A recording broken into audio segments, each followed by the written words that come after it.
दोस्तों, वैज्ञानिकों का मानना है कि थोड़े ही समय में अफ्रीका के मध्य एक ऐसी दरार पड़ेगी जिसे यह दो टुकड़ों में बंट जाएगा और इसके बीच में होगा एक बड़ा गहरा समुंदर। भूविज्ञानिक इस घटना को लगभग 140 से 180 मिलियन साल पहले हुई एक ऐसी ही घटना से जोड़कर देख रहे हैं, जब पूरी दुनिया की जमीन एक ही थी। इसके बाद धरती पर हलचल बढ़ती गई, जिसके कारण बड़े बड़े महाद्वीप बनते चले गए। जैसा कि आप सभी को पता है कि धरती के अंदरूनी हिस्सों में हलचल होती रहती है। इसी हलचल से ही तय होता है कि ऊपरी सतह पर जमीन होगी, पानी होगा या कुछ और होगा। लेकिन अब अफ्रीका को लेकर कुछ जियोलॉजिस्ट का मानना है कि वहां पर कुछ बड़ा होने वाला है। साइंस जनरल जियोफिजिकल लेटर्स की एक स्टडी में अफ्रीका के बैठने की एक थ्योरी दी गई है। असल में कीनिया के नारोबी हाईवे के पास कई सौ किलोमीटर लंबी दरार आ गई है। इससे पहले साल 2005 में भी इथोपिया में बड़ी लंबी और गहरी दरार आ गई थी, जो कि सिर्फ 8 से 10 दिन के अंदर ही 56 किलोमीटर के एरिया में फैल गई थी। भूगोल वैज्ञानिकों का मानना है कि यह अफ्रीका के दो हिस्सों में बंटने की शुरुआत है। खासकर इस तरह के बदलाव में काफी समय लग जाता है, लेकिन अब इन दरारों को देखते हुए लग रहा है कि यहाँ की कंडीशंस बड़ी तेजी से बदलने वाली है। वैज्ञानिकों का मानना है कि जल्द ही अफ्रीका महाद्वीप दो हिस्सों में टूट जाएगा, जिसके कारण हिमालय की तस्वीर में भी बदलाव देखने को मिलेगा। आखिर ऐसा कैसे होगा, जानने के लिए बने रहिए वीडियो के अंत तक। दोस्तों, धरती के अंदर होने वाली इस हलचल को लेकर वैज्ञानिकों ने जो दावा किया है वो बहुत ही हैरान परेशान करने वाला है। वैज्ञानिकों का कहना है कि टाइटैनिक प्लेट धीरे धीरे खिसक रही है। इस तरह की हलचल होने की वजह से एक दिन हमारी पृथ्वी की दिशा और दशा दोनों ही बदल जाएंगी। भारत और अफ्रीका दोनों ही टाइटैनिक प्लेट पर स्थित है। टेक्टोनिक प्लेट पृथ्वी की पपड़ी और ऊपरी मेटल की बड़ी टुकड़ियां हैं, जो कि धीरे धीरे गतिमान होती है।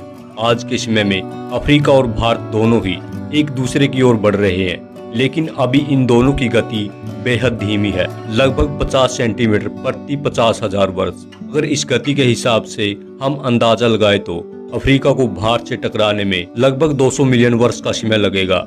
धीरे धीरे करके अफ्रीका टूटता जा रहा है और आने वाले समय में अफ्रीका का 1/3 हिस्सा खत्म हो जाएगा। ये ठीक उसी प्रकार होगा जो कि आज से लगभग 10 करोड़ वर्ष पहले हमारा भारत टूटकर तिब्बत से जा टकराया था। उसी प्रकार अफ्रीका का ये टुकड़ा टूटकर भारत से टकराने वाला है। अगर ऐसा हुआ तो यहाँ पर रहने वाले लोगों के लिए बहुत ही हानिकारक होने वाला है। जब ये टुकड़ा भारत से टकराएगा तो यहाँ की जमीन बड़े बड़े पर्वतों में परिवर्तित हो जाएगी, जिसके कारण आसपास की जगह में ज्वालामुखी फटना शुरू हो जाएगी। धीरे धीरे ये जगह बर्फ की चादर में बदल जाएगी। यदि हम आज से लगभग 3.5 करोड़ साल पीछे जाएं तो यह पूरा ग्रह पानी से ढका हुआ दिखाई देगा। पृथ्वी का जन्म हुए कुछ ही समय बीता था और पानी के नीचे लावा उबल रहा था और धीरे धीरे करके ये लावा ज्वालामुखी के रूप में बाहर निकलना शुरू हो गया। लावा के इस तरह के निकलने की वजह से पानी के ऊपर थोड़ी थोड़ी जमीन बनना शुरू हो चुकी थी। काफी वर्षों के बाद पृथ्वी पर छोटे छोटे आइलैंड बन गए थे। समय के साथ साथ पृथ्वी का ऊपरी सरफेस भी ठंडा होने लगा था, जिस कारण पृथ्वी की ऊपरी सतह में दरार आना शुरू हो गई थी, जिस वजह से धीरे धीरे करके ये सभी आइलैंड एक जगह पर इकट्ठा हो गए। इस घटना को घटने में लाखों सालों का समय लगा। इस तरह से ये आइलैंड कई बार इकट्ठा और कई बार अलग हुए। लाखों साल बीतने के बाद ये जमीन एक जगह पर इकट्ठी हो गई, जिसे आज के समय में हम पेंजिया महाद्वीप के नाम से जानते हैं। और ये पेंजिया महाद्वीप आज से लगभग 20 करोड़ साल पहले एक बार फिर से टूटना शुरू हो गया और इस बार अफ्रीका, ऑस्ट्रेलिया, अंटार्कटिका से टूटकर अलग हो गया और सीधा जाकर तिब्बत से जा टकराया। ये टकराव इतना घातक था जिसके कारण भारत और तिब्बत की काफी सारी जमीनें दब गई, जिस वजह से हिमालय का निर्माण हुआ। आज के समय में भी माउंट एवरेस्ट धीरे धीरे बढ़ रहा है। भारत की जमीन भी तिब्बत की ओर दबती जा रही है। आज के समय जो देश अलग अलग है वो भी कभी लाखों करोड़ों वर्षों साल पहले एक ही जगह पर हुआ करते थे, लेकिन टेक्टोनिक प्लेट में मूवमेंट की वजह से ये देश धीरे धीरे करके अलग हो गए। आज के समय में भी ये देश एक दूसरे से दूर जा रहे हैं। ठीक उसी प्रकार अफ्रीका का ये हिस्सा अफ्रीका से अलग होकर भारत की ओर बढ़ रहा है। दोस्तों, हम आपको पहले भी बता चुके हैं कि सन 2005 में दक्षिणी पश्चिमी अफ्रीका के नारोबी हाईवे की जमीन रातों रात फटकर दो हिस्सों में बदल गई। हालांकि ये दरार हर साल बढ़ती ही जा रही है। अब आपके जहन में सवाल आ रहा होगा कि आखिर अफ्रीका की ये जगह क्यों टूट रही है। तो चलो दोस्तों, हम आपको बताते हैं। इस जगह के टूटने की असली वजह है यहाँ बना हुआ त्रिकोण आकार। असल में यहाँ पर 3 अलग अलग जमीनें मिलती हैं। पहली न्यूबियन प्लेट, दूसरी सोमाली प्लेट और तीसरी अरबियन प्लेट। ये 3 प्लेट उसी जगह आकर मिलती है, जिसकी वजह से इस त्रिकोण हिस्से का निर्माण अंदर से निकलने वाले लावा की वजह से हुआ, जिस कारण यहाँ हजारों वर्षों से ज्वालामुखी फूट रहा है। ये ही उनका रैन बसेरा और ठिकाना है। ये लोग जिस जगह को अपना ठिकाना मान रहे हैं, असल में उस जगह का कोई ठिकाना ही नहीं है, क्योंकि सदियों से यहाँ ज्वालामुखियां फूट रही है, जिस कारण यहाँ की जमीन बेहद पतली और खोखली हो चुकी है। इस बात का अंदाजा नहीं लगाया जा सकता कि आने वाले समय में ये जमीन रहेगी भी या नहीं। इसके अलावा बार बार ज्वालामुखी फटने की वजह से इस जगह पर भूकंप भी आते रहते हैं, जिस वजह से अफ्रीका का ये हिस्सा टूटकर अलग हो रहा है। और भूवैज्ञानिक अंदाजा लगा रहे हैं कि आने वाले समय में इस जगह जब दरार बहुत ज्यादा बढ़ जाएगी, यहाँ पानी भरना शुरू हो जाएगा और यहाँ की पूरी जमीन पानी से कवर हो जाएगी और अफ्रीका का यह हिस्सा काफी तेजी से भारत की ओर बढ़ने लगेगा। भूवैज्ञानिकों ने जितने भी आसपास के देश हैं, सभी सरकारों को इस बात की चेतावनी दे दी है। इसके अलावा इस दरार के ज्यादा बढ़ने की वजह से विषैली हानिकारक गैसें निकलेगी और एक वक्त में यह हिस्सा भारत के पश्चिमी हिस्से से जा टकराएगा। भारत के पश्चिमी हिस्से से टकराने का मतलब भारत, पाकिस्तान, श्रीलंका, तीनों देशों को भारी नुकसान झेलना पड़ेगा।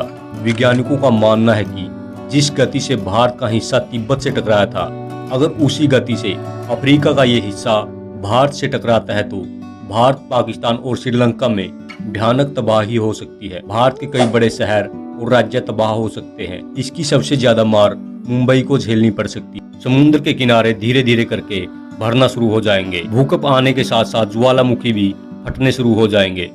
धीरे धीरे करके अफ्रीका का ये हिस्सा, जिसे सुमानी प्लेट नाम दिया गया है, ये प्लेट भारत के केरल और गोवा तक भी पहुंच जाएगी। ऊपरी साइड में मौजूद अफ्रीका से सोमनाथ और पाकिस्तान के कराची तक समुद्र किनारे बहुत ही ऊंचे ऊंचे पर्वत बन जाएंगे। पर्वत बनने की वजह से यहाँ का मौसम भी काफी ठंडा हो जाएगा और यहाँ पर बर्फ पड़नी शुरू हो जाएगी। और जब बर्फ पिघलेगी तो बर्फ के पिघलने की वजह से काफी सारी नदियां बन जाएगी।